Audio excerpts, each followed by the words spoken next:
mga sisi, this is just Lyra. So for today's vlog ay magluluto tayo ng ating uulamin ngayong araw. At ito talaga ang pinaka-struggle ng isang nanay sa araw-araw ay kung ano ang lulutuin nilang ulam. So ayan, pagpunta ko ng palengke may nakita akong mga talong. At ayan, magtotorta tayo ngayon na ulam natin. Tortang talong. So let's go, let's start and let's go.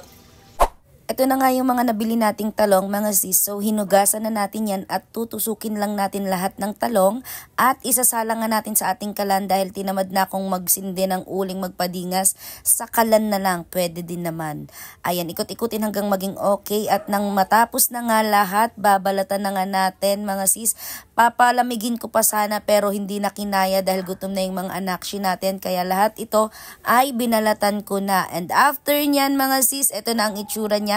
Meron tayong 2 itlog at babatihin natin yan. Lalagyan natin ng mga pampalasa, asin, paminta, at MSG mga sis. Kayo nang bahala kung gaano karami. Tansya-tansya lang yan mga zizi ko.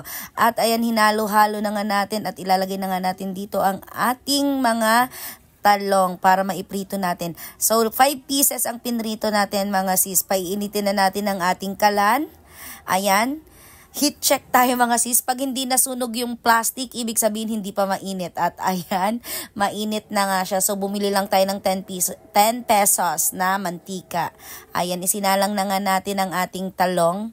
Mga sis, grabe, miss na miss ko tong talong. Ito talaga yung isa sa pinaka-paborito kong ulam mula ng bata pa ako. Kaya naman, ito rin yung isang naisip ko kanina nung makita ko siya. Hindi lang ako makapagluto ng mga nakaraan nitong talong dahil nga grabe, ang talong ay 200 pesos per kilo pero ngayon bumaba na siya, naging 100 na lang.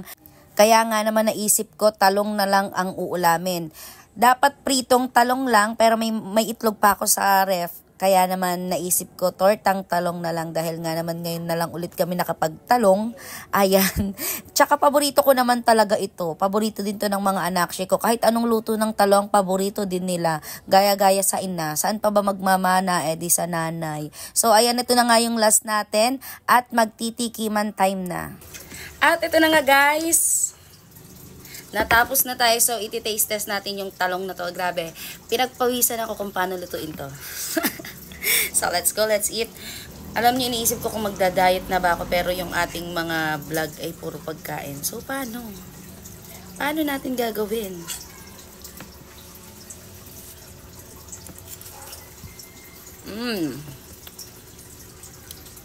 Sarap.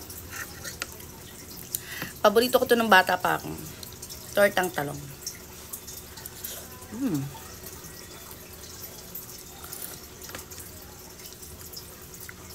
Ngayon lang ulit ako nakapagluto ng tortang talong. Sa tagal-tagal ng panahon.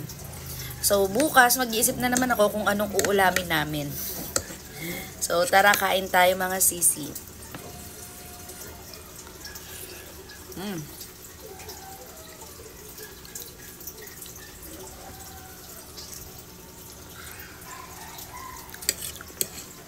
Sarap.